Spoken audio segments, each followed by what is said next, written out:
fee. I am definitely not a YouTuber. I have filmed this 3 times, and each time I've had something go wrong. So I'm filming it again, so you can actually hear me, and not the high-pitched screaming. On Saturday, I went out and I painted twice. I went to a market, and then I also did a sunset. Neither of them went well.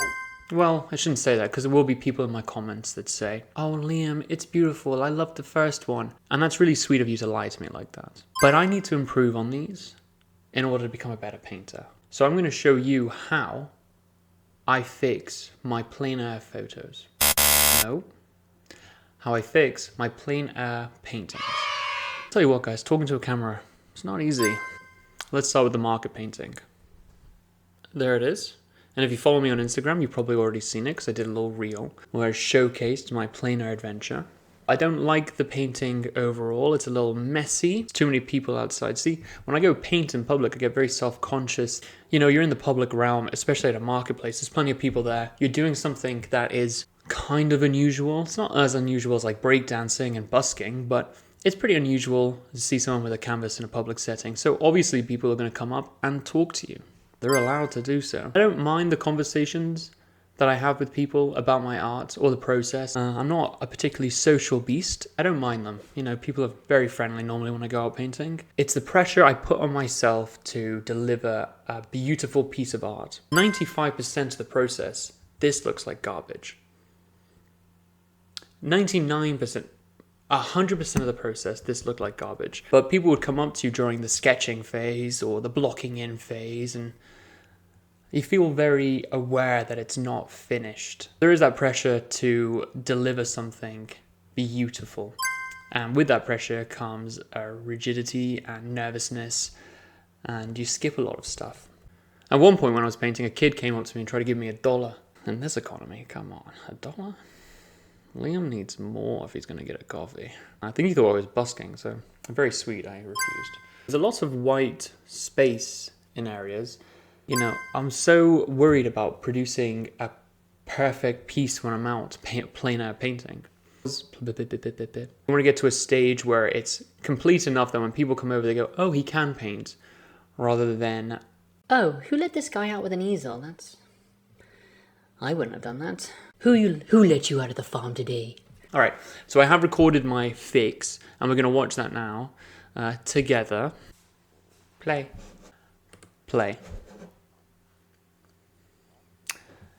Yeah, so instantly. Yeah, so here I'm actually doing a better sketch. So I'm in studio, so I'm working from a photo, so it's way easier for me to actually plan out the painting, and the people aren't going to move on me. And I didn't do it when I was doing this. If you saw the reel, I just went straight in, foolishly started going straight for the scenery and just painting everything all at the same time. I didn't sketch out the scene accurately. Here you can see I've properly laid it out. I'll just pause it here because I'm starting to block in some color. I properly sketched out everything. All the people, all the vendors, all the stalls, even the chairs on the left and the cars in the background, it's all planned. I'm not going in afterwards with thick paint already on thick paint and trying to add people and details, which is what I did here. And you can see they don't really work too well. Here, I'm actually planning the people out. Much better. I know you can see I'm started to block in color, which I didn't do here. I just went from background to foreground. You know, and you're doing, typically you should start with your darker tones and then build on top of it with your lighter tones. And I just did a paint by number essentially approach with this one. I just did, you know, building in back, trees in back to finish. Instead of working all around the painting so there was some unison pulling it together. In this painting here, you can see I've already started scribbling in the main colors. I'm working on that guy's shirt, I've done the trees in the background, I've even done some carrots on that guy's table. And Yeah, and I'm blocking in the shadows as well. So I have a good idea of where everything's going to go and I have a base layer. Your first priority should be getting color on the canvas and paint on the canvas. Whether that's with an underpainting, an underwash, and scraping away highlights so you have your drawing, or if it's just doing this. I prefer doing this because I kind of like this phase because it looks very loose, like a sketch, like something I would do in a sketchbook. Yeah, and there you can go. So I started with colors I didn't need to mix really first. Colors straight from the tube, so like, you know, the greens, the reds, the oranges, just watered down with a bit of turpentine. Yeah, and then I've moved on to colors that I actually need to mix. Here I go with the roof of the structure. There was a lot of light bouncing around, and I didn't capture it in this guy, but I did get it here, which is quite nice. So I've got the reflections on it. So I was happier with my roof here so far. I'm happy with the drawing altogether at this point. And again, re-establishing some dark values, going back in and adding some texture and depth to it, cutting in and defining those figures with the shadows. You can see with the people as well, I've actually gone in with like a very soft orange yellow. They kind of look like Simpsons characters in the moment, but I'll redefine that when I start mixing my colors and add some dark reds and stuff. And I'm just kind of redefining some highlights here. And you can see me going in with the skin tones there. So you've got the burst of highlights, but I'm still adding a more natural tone to people in shadow.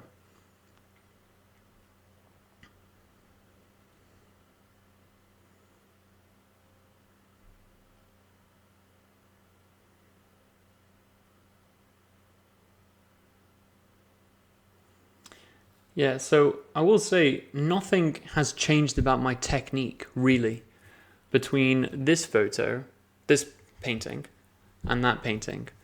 You know, I'm using the same Raggedy Ann brush. It's the same brushwork, the same technique, the exact same technique, actually. The same amount of time. I did them both in about 3 hours. You know, I'm not really changing too much other than I actually planned this painting out. Which is perhaps the biggest lesson I can impart on anyone, is to plan your painting out. Don't go in like I did with this one, like a bumbling fool. If you plan your painting out, the only thing that's stopping you from making a good painting is time. The more time you spend, the more details you can add. But the placement of those details needs to be thought out and planned beforehand. Especially with people. Otherwise, you end up with people in the front here that look like they're wearing a COVID mask and they're not. Yeah. And then again, redefining some of the shadows and the highlights. And at this point, I'm using quite a thick paint. I was very happy with these cabbages, actually. I don't know why. It's an odd thing for me to fixate on, but I'm happy with how they turned out. You can see my people much better defined. The shadows are better defined. There's a little bit more texture. The highlights are very thick. Let's pause this here. The highlights, I went in with a very thick paint because I wasn't happy with the contrast. I wanted more of a contrast. So here, for example, you can still see kind of the color of the brick that's in the light. I didn't really like that because it didn't give that much of a contrast between the shadow under the structure and the light that was coming in. So here I've gone in with a very thick paint, almost like practically white, buff white essentially, and just redefine those areas. Yeah, overall I'm much happier with that painting. The next painting, The Sunset.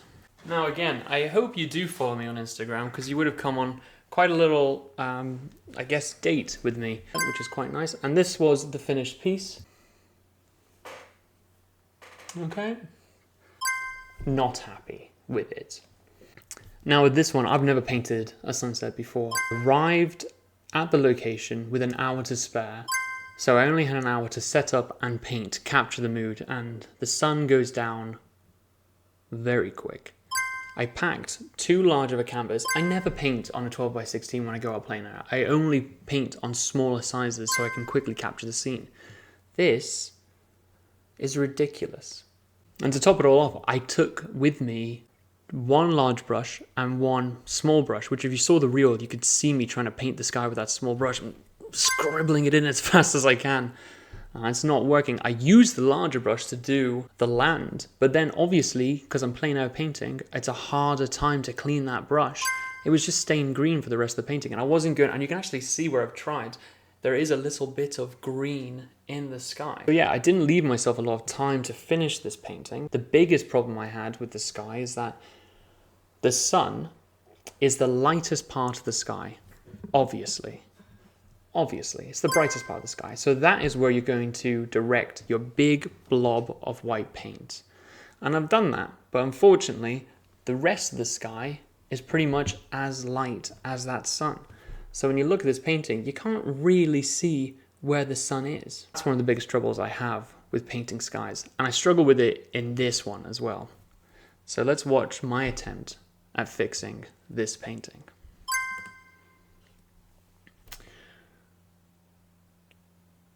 Right, so I've already started going in with a thin wash, trying to get a nicer gradient to the sky this time.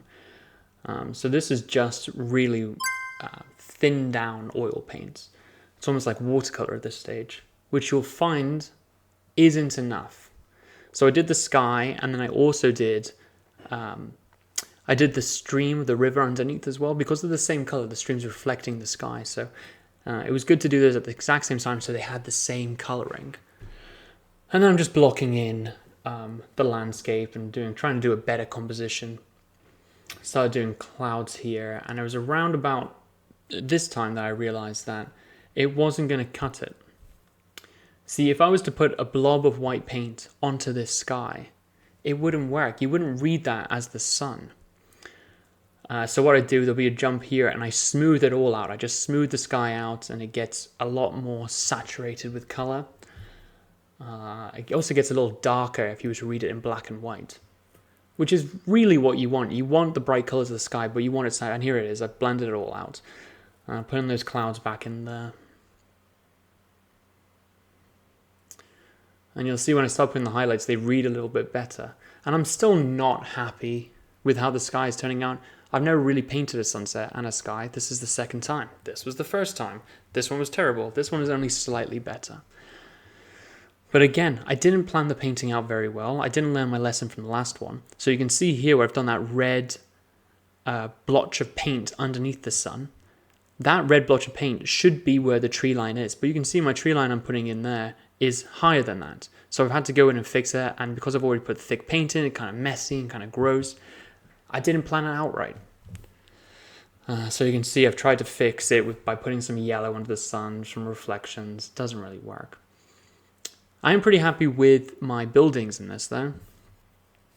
I kind of rushed them in this plein air painting. So I much prefer them. And then just adding some shadows and darker tones to the foreground and the river. My issue with this, and you'll see in a bit, is that I used a thick paint on the river, and yeah, there it is. And then I've tried to add trees over top of that, which of course you have to use even thicker paint, and that's mixing with the light of the river behind it. So your trees don't really pop as much. And again, I didn't plan the painting out, so I have this huge foreground that I have to fill with something. Can't just leave bare. So I've put these, I think they were corn, I don't know what they were growing, but the crops in, kind of just gesturing that it was a crop field. Oof, rough. You can see the details here, so I'll pause that so I can talk about it a little bit more. Overall, not happy. I'm not happy with either of them. You know, that one is altogether maybe a little better, but that's only because I had more time. If anything, I need to do a real deep dive into sunsets and sky paintings. Let me know if you'd be interested in seeing something like that, because I might do that sometime. It's something I'd be interested in learning, that's for sure. Yeah. If I was going to pick one, I would pick this one, but if I could, I would take the land from this one, because I like the trees here. You can see the trees in this guy. I've added the highlights, the big blotches of oil, highlights in there to break up the tree off the river behind it. So it works a little bit better for me. So I like the land more on this one, but then I like the sky more on that one. This might be something that I need to revisit. I'm not, like I said, I'm not happy with either of them. Crazy. The main lesson I learned today, plan your painting out. Take good photos and plan it out. Make sure the drawing and what you're doing underneath is better. Because ultimately, even if you're embarrassed or you're ashamed of working, not ashamed, if you're self-conscious of working in public, you want at least 5% of people to see a somewhat good painting. And you're only going to get a somewhat good painting if you start off with a really good plan and sketch. Yeah, so let me know which ones you liked more. Whether you liked the plein air ones, because some people seem to think they put more expression into them, you know. But that's not expression, that's just anxiety. Or if you like the in-studio pieces more, like I did. And if you thought this was interesting, like, comment, subscribe. Genuinely, guys, I would love to make more videos like this. I'd love to do this all the time. But I can't. I don't have time. So your comments, your subscription, everything really helps me. Makes me feel better about what I'm doing. So thank you. I mean, I'm still going to make these even if you don't follow, so. Just probably a lot less. All right. Love you. Bye.